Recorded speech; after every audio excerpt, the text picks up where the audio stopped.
ప్రభువునందు ప్రియులైన మీకందరికీ ప్రభువును రక్షకుడునైన యేసుక్రీస్తు వారి నామములో ఈ ప్రాతకాలపు అనేక శుభములు తెలియచేస్తూ ఉన్నాను. సర్వశక్తిగల దేవుని ఆశీర్వాదములు మీకును మీ సంతతికిని సదాకాలము కలిగిన వారై నిత్య మహిమలో ఆయనతో యుగయుగములు ఆనందించున్నట్లుగా అనుగ్రహము నొందుదురుగాక. ఈ ఉదయకాల సమయములో పరిశుద్ధ గ్రంథమైన బైబిల్ నుండి దైవవాక్కును 91వ కీర్తన 11వ వచనము నుండి చదువుకుందాం. 91వ కీర్తన 11వ వచనం.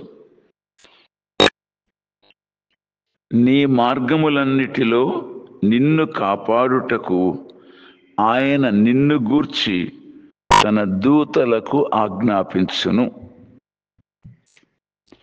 నీ మార్గములన్నిటిలో నిన్ను కాపాడుటకు ఆయన నిన్ను గూర్చి తన దూతలకు ఆజ్ఞాపించును. ప్రియులారా, మన కాపుదల, మన భద్రత మన తండ్రియగు దేవునిదే కదా. ఆయన బహు స్పష్టంగా చెప్తూ వచ్చారు, నిన్ను ముట్టువాడు తన కనగ్రుడ్డును ముట్టినవాడు అన్నారు. ఇంకా అన్నారు ఆయన, నిన్ను కాపాడుటకై తన దూతలకు ఆజ్ఞాపించును అని చెప్పబడి చక్కని అంశ ప్రకారము దూతలు, దేవదూతలు, కోటానుకోట్ల దేవదూతలు రక్షణ అనే స్వాస్థ్యాన్ని పొందేవారికి పరిచారము చేసేటువంటి సేవకులైన ఆత్మలు అని హెబ్రీ పత్రిక 1వ అధ్యాయము 14వ వచనంలో చూస్తాం. వీరందరూ రక్షణ అయిన స్వాస్థ్యం పొందబో వారికి పరిచారము చేయుటకే పంపబడిన సేవకులైన ఆత్మలు కారా. దేవుని దూతలు రక్షణ పొందిన ప్రతి వారిని కాపాడుటకై దేవుని చేత పంపబడే సేవకులైన ఆత్మలు అని వాక్యం స్పష్టంగా చెప్తోంది. మనం జ్ఞాపకం చేసుకుంటే, ఎందరాయనను అంగీకరించిరో వారికి అందరికీ, అనగా తన నామమునందు విశ్వాసం ఉంచిన వారికి దేవుని పిల్లలగుటకు ఆయన అధికారమును గ్రహించెను అని యోహాను 1:12 చూస్తున్నాం. కనుక యేసుక్రీస్తు ప్రభువు వారిని తమ రక్షకునిగా, తమ పాపముల అన్నిటినీ భరించి తమకు విడుదల విమోచన కలిగించేందుకొరకే తన రక్తధారణ చిందించిన ప్రభువును తమ సొంత రక్షకునిగా అంగీకరించిన వారు, ఆయన తిరిగి లేచాడు అని నమ్మి ఆయన అనుగ్రహించిన నీతికి వారసులైన వీరు దేవుని కుమారులు, కుమార్తెలు అని చూస్తున్నాం. కాబట్టి తన కుమారులను, కుమార్తెలను ఆయన కాపాడుకునేటువంటి పరలోకపు తండ్రిగా ఉన్నారు. తండ్రి తన కుమారుల ఎడల జాలిపడినట్లు ఆయన తన భక్తుల ఎడల జాలిపడును అని 103:13 వచనం కీర్తనలో చూస్తున్నాం. పడమటికి తూర్పు ఎంత దూరమో మన అతిక్రమములను మనకు అంత దూరపరచి ఉన్నాడు అని 12వ వచనం చూస్తున్నాం. కనుక ఎవరు ఆయన యొద్దకు వస్తారో వారి పాపములను పడమటికి తూర్పుకి ఎంత దూరం ఉంటుందో మనకు, మన పాపములకు అంత దూరపరిచేవాడు దేవాతి దేవుడు. దూరపరచి తన కుమారులుగా, కుమార్తెలుగా అంగీకరించి మన ఎడల జాలి పడుతూ, మనల్ని కాపాడుతూ, మనల్ని క్షమిస్తూ, నడిపిస్తూ, బోధిస్తూ, ఆశీర్వదిస్తూ మన జీవితాలను ఎంతో ధన్యమైనవిగా చేసేవాడు దేవుడు. కనుక ఇప్పుడు మొదటిగా ఎవరిని దేవుడు కాపాడుతాడు అంటే తన కుమారులు, తన కుమార్తెలు. ఎవరా కుమారులు కుమార్తెలు అంటే, యేసుక్రీస్తు వారిని తమ సొంత రక్షకుని అంగీకరించి పాప క్షమాపణ పొంది దైవ నీతిని కలిగిన వారై ఆయన సన్నిధిలో జీవించే ప్రజలు, తన కుమారులు, తన కుమార్తెలు. వారిని కాపాడుటకే దివారాత్రులు ఆయన తన దూతలకు ఆజ్ఞాపిస్తాడు అని చూస్తున్నాం. ప్రియులారా, మనము లేఖనాల్లో కొన్ని మాటలు చూస్తే ఆదికాండం 16వ అధ్యాయము 17వ వచనంలో హాగరు 16వ అధ్యాయం 7వ వచనంలో యెహోవా దూత అరణ్యములో నీటి బొగ్గ యొద్ద అనగా షూరు మార్గములో బొగ్గ యొద్ద ఆమెను కనుగొని. హాగరు అనే ఈమె తన యజమానురాల యొద్ద నుండి పారిపోతున్నప్పుడు దేవుడు తన దూతను పంపి ఆమెతో మాట్లాడి తిరిగి ఆమెను వెనక్కి తీసుకొని వచ్చాడు. కనుక దూతలు ఏ విధంగా మన మార్గాలను తప్పిపోయినప్పుడు తిరిగి మన మార్గములు ప్రవేశింపచేస్తారో చూస్తున్నాం. అలాగనే 19వ అధ్యాయంలో చూసినట్లయితే 19వ అధ్యాయం 15వ వచనంలో చూసినట్లయితే ఇక్కడ లోతు తన భార్య తన 2 కుమార్తెలను కూడా 2 దూతలు చేతులు పట్టి నాశనము గావించబడబోయే పైనుండి అగ్నిగంధకాలు కురిసి తగలబెట్టబడే ఆ సొదొమ గొమొర్రా అనే పట్టణముల నుండి వీరిని వెలుపలికి తీసుకొచ్చారు. నీతిమంతుడైన లోతును తన వారిని దూతలు నాశనం కావించబడబోయే సొదొమ నుండి బయటికి తెచ్చి రక్షించారు. అలా 22వ అధ్యాయం 11వ వచనంలో చూసినట్లయితే అబ్రహాము తన కుమారుని విషయంలో దేవుడు సెలవిచ్చినట్లుగా నీ కుమారుని తెచ్చి మోరియా పర్వతములో ఒక దాని మీద నాకు దహన బలిగా ఇవ్వు అని దేవుడు చెప్పినప్పుడు అబ్రహాం సిద్ధపడిపోయాడు. ఎందుకంటే దేవుడు ఏం చెప్పినా అది చేయటానికి సిద్ధపడ్డాడు. కాబట్టి కుమారుణ్ణి కట్టి ఆ బలిపీఠం మీద పెట్టి తన కత్తి ఎత్తాడు, చంపటానికి, దహించి దహన బలి ఇవ్వటానికి.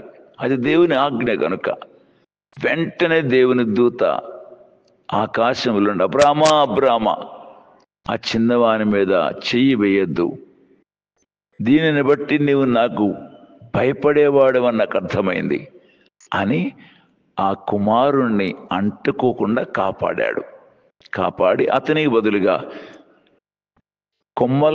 కొమ్ములు చిక్కుకున్న పొట్టేలను చూపించి బలిగా అర్పింపజేశాడు. కనుక దేవాతి దేవుని యొక్క దూతలు ఏ విధంగా మన పితరులను కాపాడుతూ వచ్చారో చూస్తున్నాం. 14వ అధ్యాయం నిర్గమకాండములో చూసినట్లయితే 19వ వచనంలో, నిర్గమకాండం 14వ అధ్యాయం 19వ వచనంలో ఇశ్రాయేలు ఎదుట సమూహమునకు ముందుగా నడిచిన దేవదూత వారి వెనుకకు పోయి వారిని వెంబడించెను. ముందు సముద్రం ఉంది, వెనక శత్రువులు ఉన్నారు.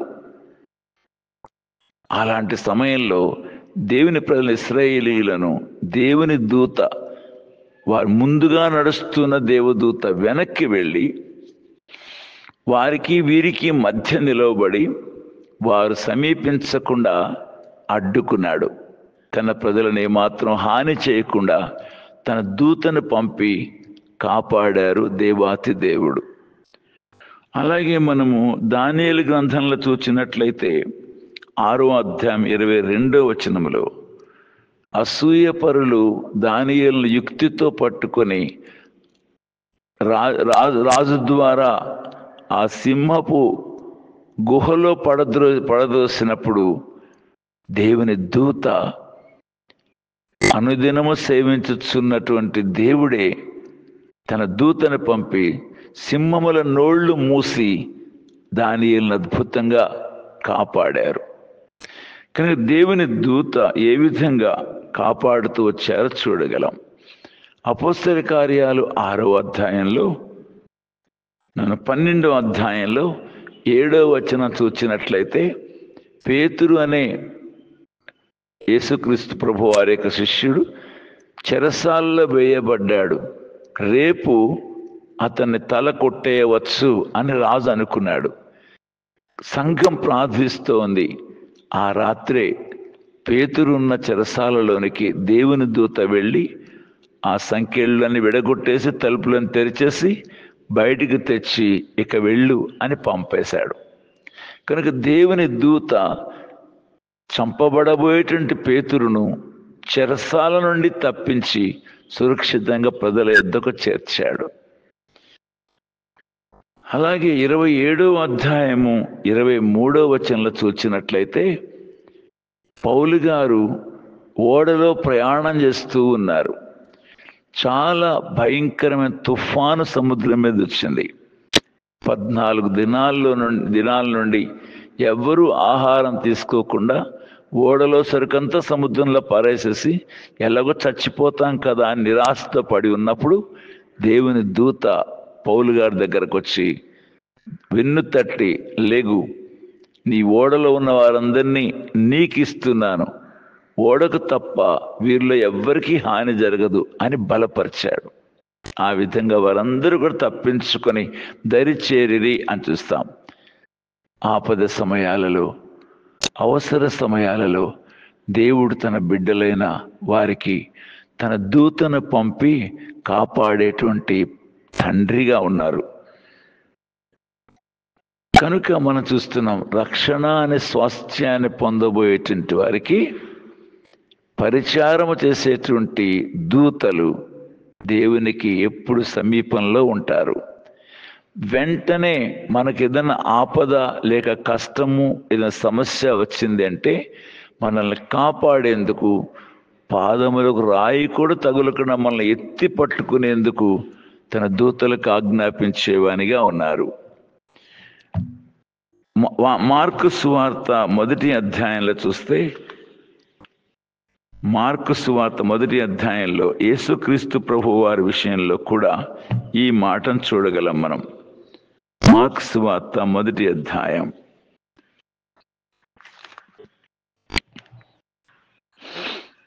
ఆయన సాతాను చేత శోధింపబడచ్చు అరణ్యములో 40 దినములు అడవి మృగములతో కూడా ఉండెను, మరియు దేవదూతలు ఆయనకు పరిచర్య చేయుచుండిరి. 1వ అధ్యాయం 13వ వచనం.